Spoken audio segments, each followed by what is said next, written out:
Hello student, आज हम बात करने वाले हैं डायगोनलाइजेशन ऑफ मैट्रिक्स के बारे में कि डायगोनलाइजेशन ऑफ मैट्रिक्स क्या होती है एंड उसके अंदर किस टाइप के क्वेश्चंस बनते हैं। ये हमारे CSIR NET, IIT JAM, GATE and university exam, college student सबके लिए बहुत इंपॉर्टेंट है। तो देखते हैं कि डायगोनलाइजेबल की कंडीशंस क्या होती है, कंपटीशन एग्जाम में किस तरीके के क्वेश्चंस पूछे जाते हैं एंड यूनिवर्सिटी में किस तरीके के क्वेश्चंस पूछे जाएंगे। तो बात करते हैं एक बार। फर्स्ट ऑफ ऑल, डायगोनलाइजेशन होता क्या है?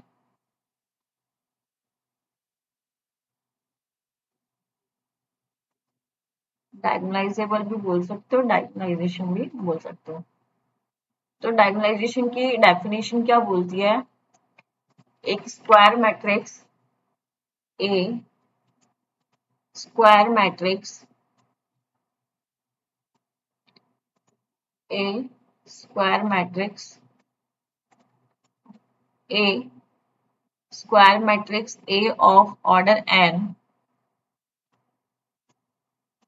n over the field F is said to be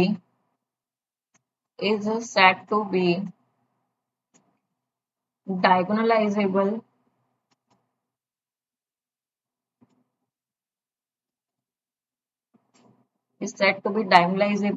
if it is similar to diagonal matrix. If it is similar to diagonal matrix over the field M.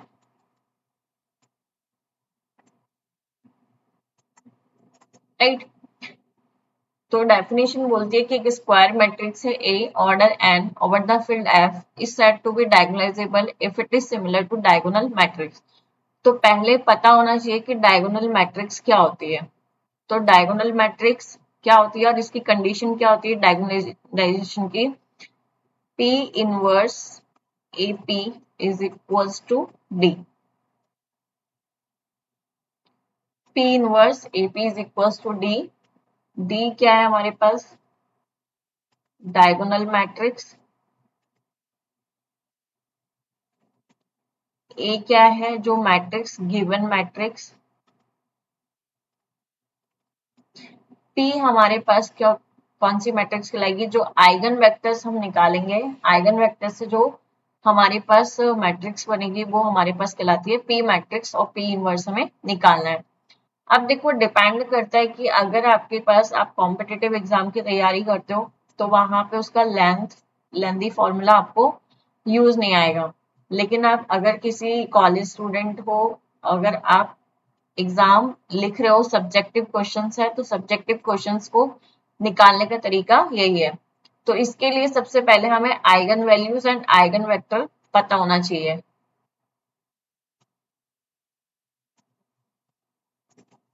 तो आइगन वैल्यूज, आइगन वेक्टर मैं last lecture में already बता चुकी हूँ कि कैसे निकालते हैं।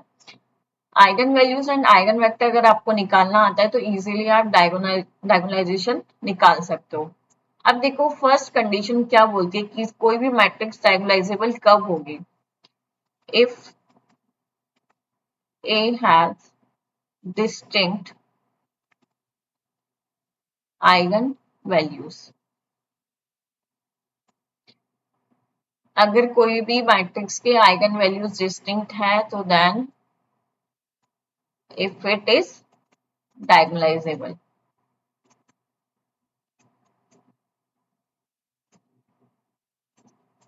राइट। सेकंड पॉइंट क्या बोलता है? If dimension B is equals to of n and A has Li eigen vector। कि किसी भी अगर मैट्रिक्स की बात करें, उसके जो आइगन वेक्टर है अगर Li है, लीनियरली इंडिपेंडेंट है, तो उस कंडीशन में भी हमारे पास मैट्रिक्स कौन सी होगी? Diagonalizable. Then it is diagonalizable. ठीक है। थर्ड कंडीशन क्या बोलती है, if am is equals to of gm, then matrix is diagonalizable। ठीक है, ये 3 पॉइंट बहुत इंपॉर्टेंट है कि अगर किसी भी मैट्रिक्स के आइगन वैल्यू डिस्टिंक्ट है तो मैट्रिक्स डायगोनलाइजेबल होगी। अगर किसी भी मैट्रिक्स के आइगन वेक्टर एलआई वेक्टर है तो मैट्रिक्स डायगोनलाइजेबल होगी। If am is equal to gm then matrix is diagonalizable. अब क्वेश्चन बनता है am और gm क्या है। तो am हमारे पास क्या होता है, एल्जेब्रिक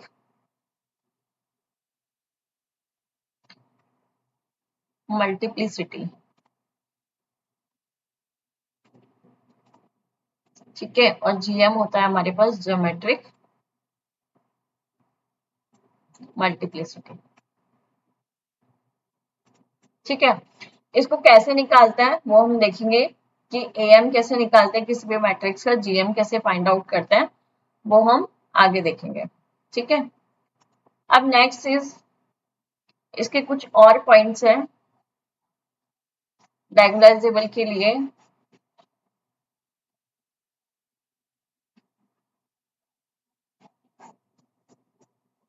देखिए यहाँ पे की पॉइंट्स क्या बोलता है, 3 पॉइंट्स ऑलरेडी हम देख चुके हैं कि मैट्रिक्स डायगोनलाइजेबल कब होगी। नेक्स्ट पॉइंट, फोर्थ पॉइंट क्या बोलता है, a a linear transformation, a linear transformation T is diagonalizable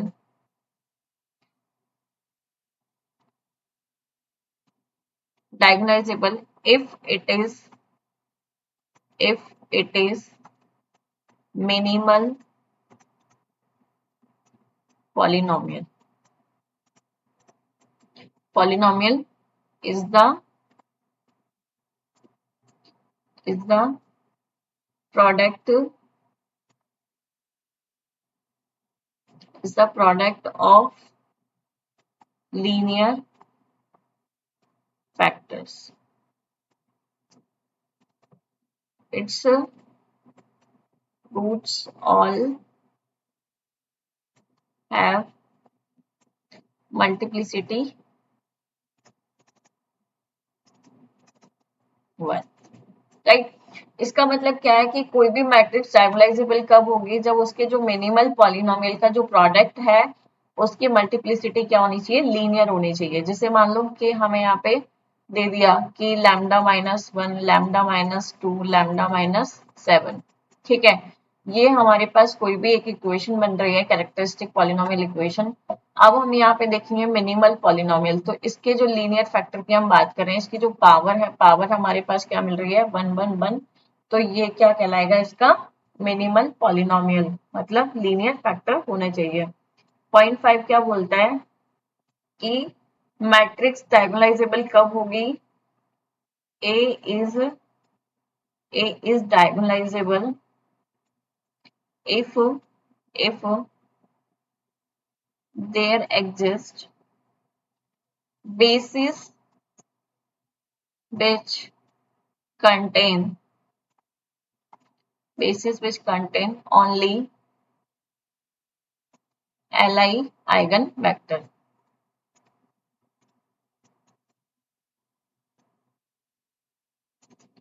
right, कि कोई भी मैट्रिक्स डायगोनलाइजेबल कब होगी, जब बेसिस क्या बोलेंगे हम, Li eigenvector, क्योंकि बेसिस क्या करते हैं, उन वेक्टर्स को क्या करते हैं, स्पैन करते हैं, जनरेट करते हैं। राइट, नेक्स्ट इज इफ ये ऑलरेडी मैं बता चुकी है, am is equal to gm then matrix is diagonalizable. Next point क्या बोलता है, a nilpotent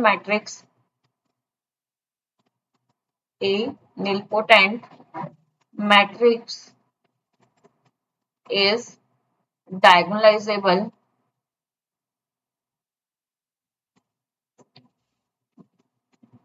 if it is null matrix।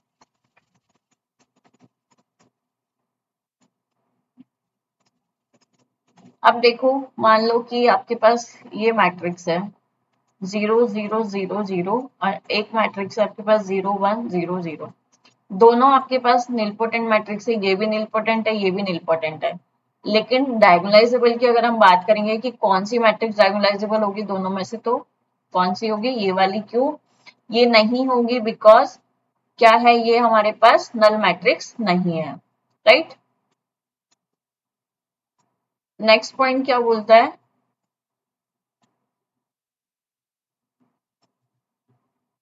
8 point क्या बोलता है? If eigen value, if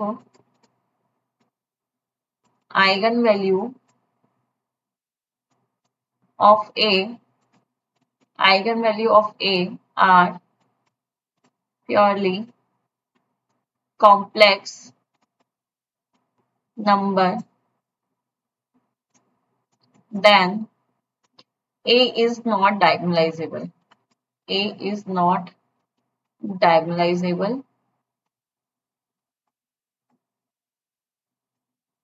over R, right. अगर किसी भी मैट्रिक्स के आइगन वैल्यूज हमारे पास कॉम्प्लेक्स नंबर होंगे तो वो डायगोनलाइजेबल नहीं होगी, किस पर? R पर। नेक्स्ट पॉइंट हमारा क्या बोलता है? Every permutation,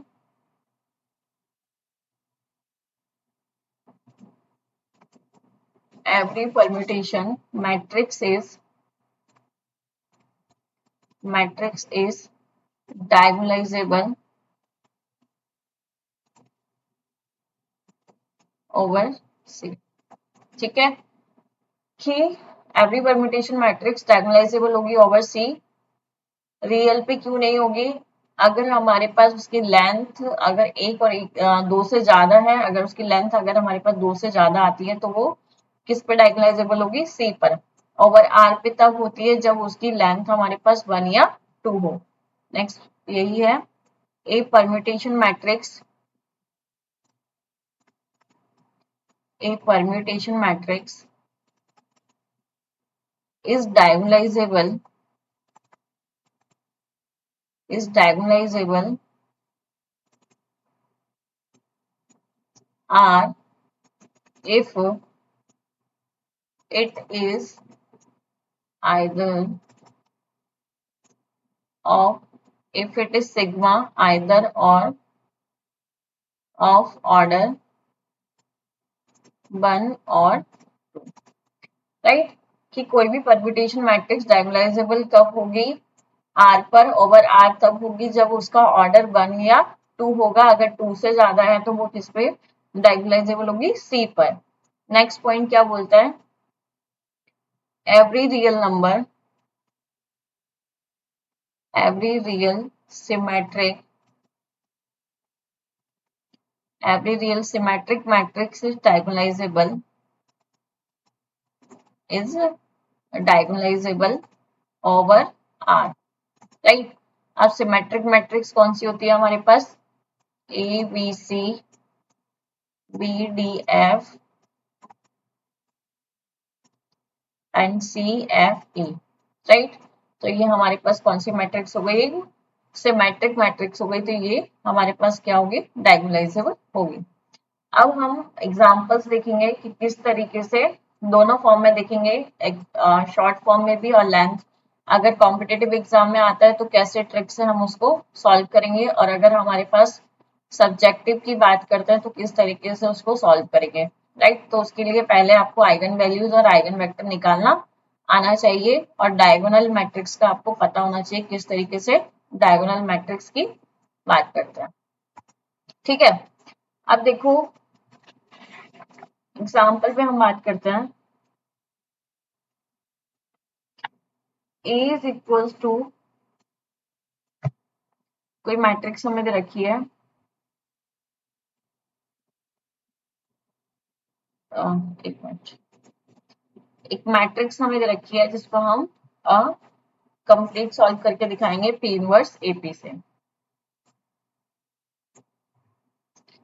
A is equals to, आपको मैट्रिक्स है 0 -3 1 एंड 4, और आपसे पूछा जा रहा है इट इज डायगोनलाइजेबल।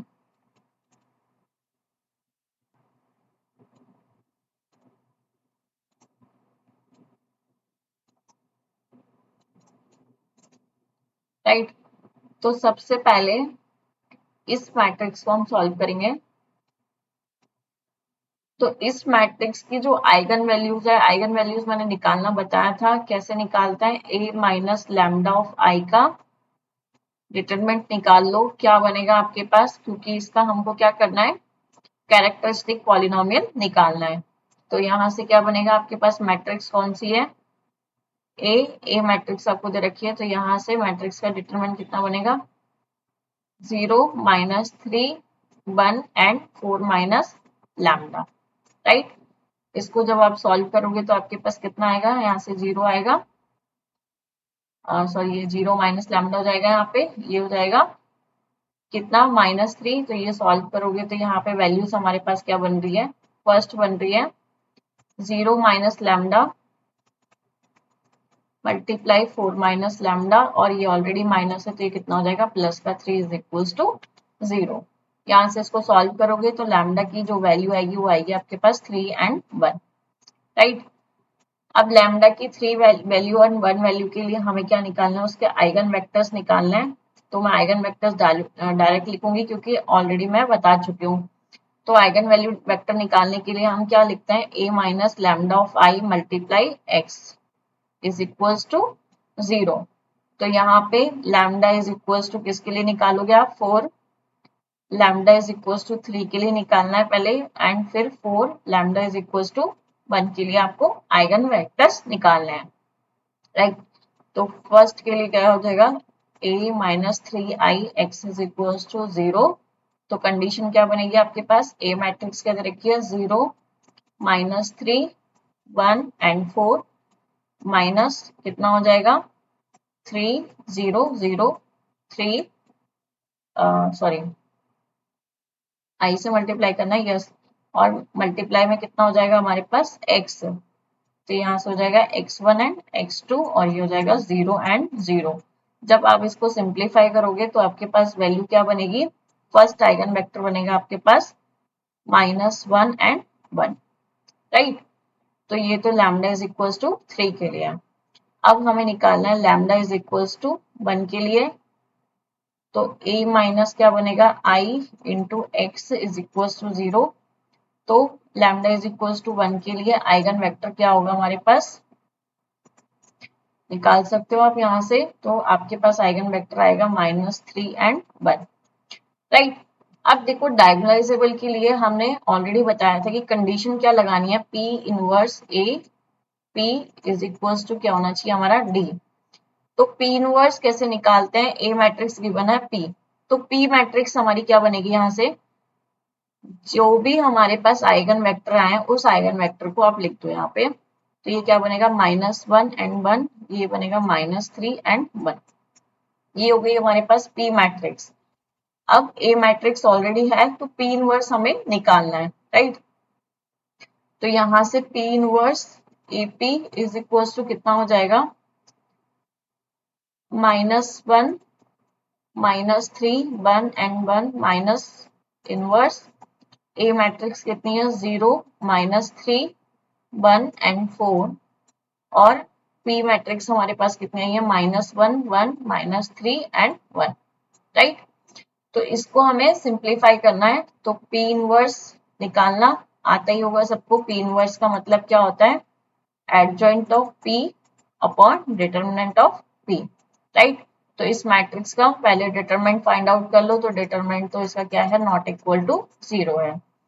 तो यहाँ से मैं डायरेक्ट लिख रही हूँ, कितना बनेगा 1/2 एंड क्या बन रहा है 1।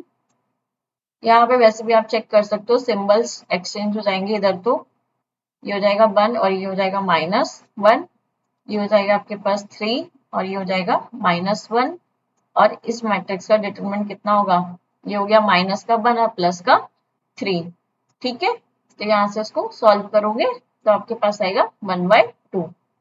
मल्टीप्लाई करोगे 0 -3 1 एंड 4, एंड मल्टीप्लाई क्या है, -1 -3 1 एंड 1, राइट। जब आप इसको सिंप्लीफाई करोगे तो सिंप्लीफाई करने के बाद आपके पास वैल्यू मिलेगी 0 3 0 एंड 1, और ये किसके बराबर है हमारे पास, डी मैट्रिक्स के बराबर है। क्यों, क्योंकि डी मैट्रिक्स हमारे पास क्या होती है कि डायगोनल के जो एलिमेंट्स होते हैं वो कौन से हैं, वही हमारे पास कौन सी होती है, उनकी आइगन वैल्यूज होती है, राइट। बाकी दोनों एलिमेंट हमारे पास क्या बनेंगे, 0। तो ये इस तरीके से हम सॉल्व करते हैं। यही तरीका जो अगर आपके पास 3x3 की मैट्रिक्स आती है तो सेम तरीके से हमें इसको सॉल्व करना है। तो ये तो हो गया एक इसका लेंदी फॉर्मूला कि किस तरीके से इसको सॉल्व किया जाता है। अब हम देखेंगे कि डायरेक्ट भी हम चेक कर सकते हैं कि कोई भी मैट्रिक्स डायगोनलाइजेबल होगी या नहीं होगी। कुछ क्वेश्चंस हम आगे करेंगे इसके ऑब्जेक्टिव क्वेश्चंस पे। अभी मैं एक और क्वेश्चंस बता देती हूँ यहाँ पे। ए इज इक्वल टू कितना है हमारे पास, मैट्रिक्स मैंने ले ली 1 0 2 0 7 2 एंड मैट्रिक्स हो गए 0 0 9, राइट। आपको ये मैट्रिक्स दे रखी है और आपसे पूछा जा रहा है कि ये मैट्रिक्स डायगोनलाइजेबल होगी या नहीं होगी। तो सबसे पहले तो देखो ये हमारे पास एक अपर ट्रायंगुलर मैट्रिक्स बन रही है, ठीक है। तो यहाँ से हम डायरेक्टली देख सकते हैं कि जो आइगन वैल्यूज है इसकी वो क्या बनेगी 1 7 and 9।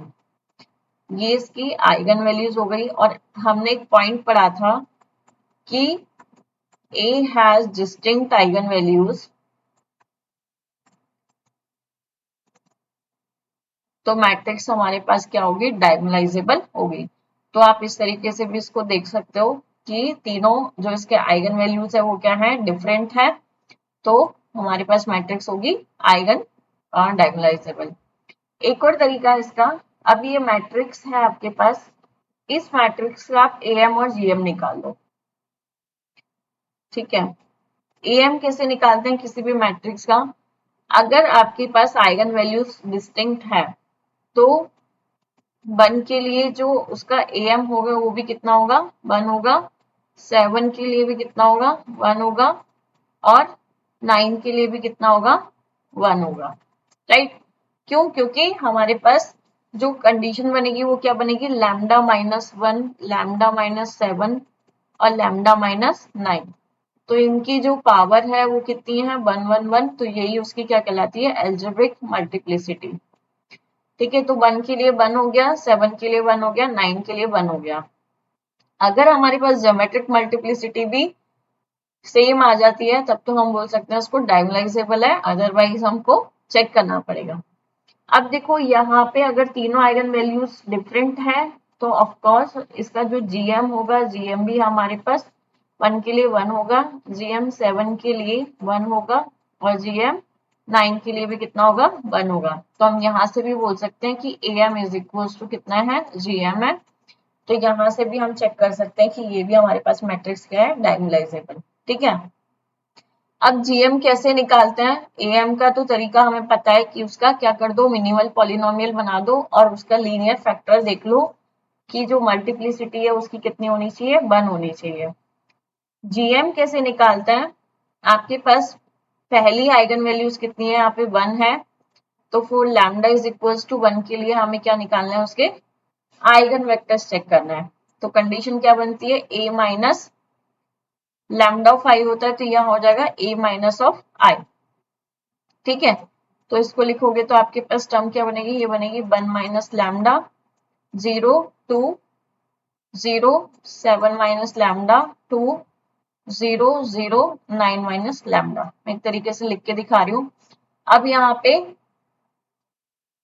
Lambda of I, lambda की वैल्यू 1 पुट करोगे तो लैम्डा की वैल्यू 1 पुट करोगे तो आपके पास टर्म मिलेगी 0 0 2 0, यहाँ से कितना हो जाएगा, 7 माइनस 1 कितना हो जाएगा, 6, ये हो जाएगा 2 0 0 एंड यहाँ से कितना हो जाएगा, 1 सब्ट्रैक्ट करोगे तो ये हो जाएगा हमारे पास 8, right.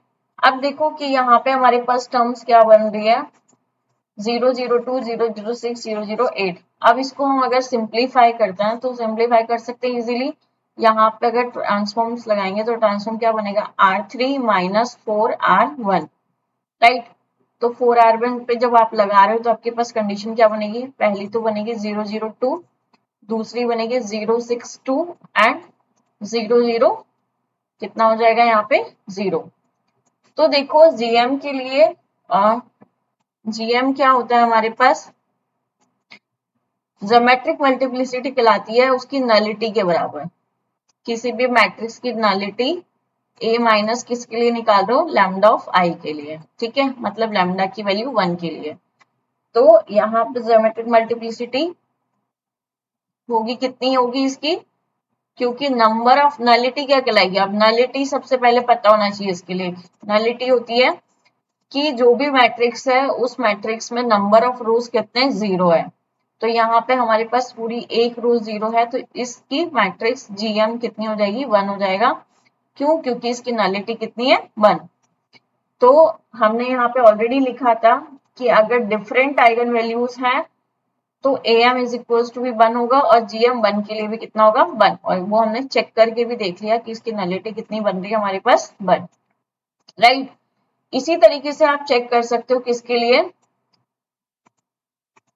Lambda is equal to किसके लिए, 7 के लिए। जब आप 7 के लिए चेक करोगे यहाँ पे तो देखो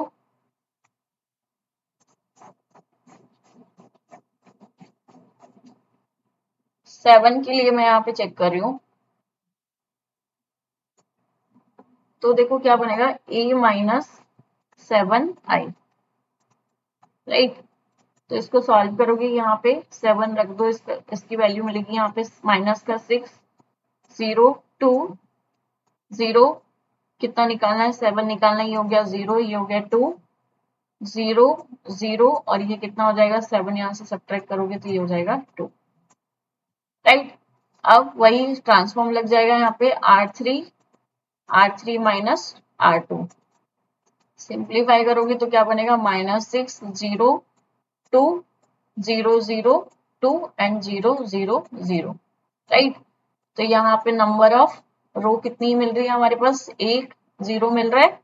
और आप इस तरीके से भी बोल सकते हो, जीएम को अभी हमने बोला था नलिटी भी, नलिटी के बराबर भी होता है a माइनस लैम्डा ऑफ आई, या आप इसको इस तरीके से भी लिख सकते हो, GM is equals to number of unknowns minus rank a minus lambda of आई।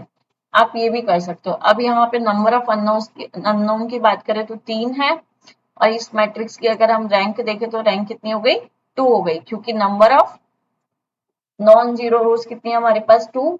तो यहाँ से भी आप निकाल सकते हो, या नंबर ऑफ जीरो रो आपके पास सीधी नलिटी भी आप निकाल सकते हो। तो 7 के लिए यहाँ पे हमने जीएम कितना निकाल दिया, 1, राइट। इसी तरीके से हम 9 के लिए भी निकाल सकते हैं।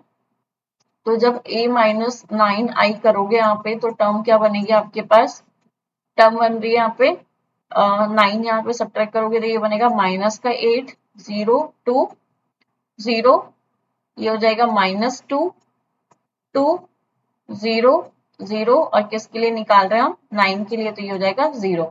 अब देखो यहाँ पे नंबर ऑफ रोज कितनी हो गई हमारे पास, रैंक तो हो गई इसकी 2 और नलिटी कितनी हो गई, 1। तो ये ऑलरेडी हमने देख लिया। लेकिन अगर आपके पास वैल्यू हमारे पास क्या आ जाए, मान लो यहाँ पे 9 की जगह आपके पास वैल्यू आ गई 7, तो अब कैसे चेक करोगे कि ये हमारे पास डायगोनलाइजेबल होगा या नहीं होगा, क्योंकि फर्स्ट जो हम स्टेटमेंट बोल रहे थे डिस्टिंक्ट वैल्यू वाला, वो तो कैंसिल हो गया। लैम्डा इज इक्वल टू क्या है, 177। तो आपको अगर एम जीएम निकालना आता है तो आप इजीली इसको निकाल सकते हो, लेकिन कंडीशन यहाँ पे पता होना चाहिए कि एम इज इक्वल टू क्या होना चाहिए, जीएम। अगर एम जीएम के बराबर आता है तो हम बोल सकते हैं कि हमारे पास मैट्रिक्स क्या होगी, डायगोनलाइजेबल होगी, राइट।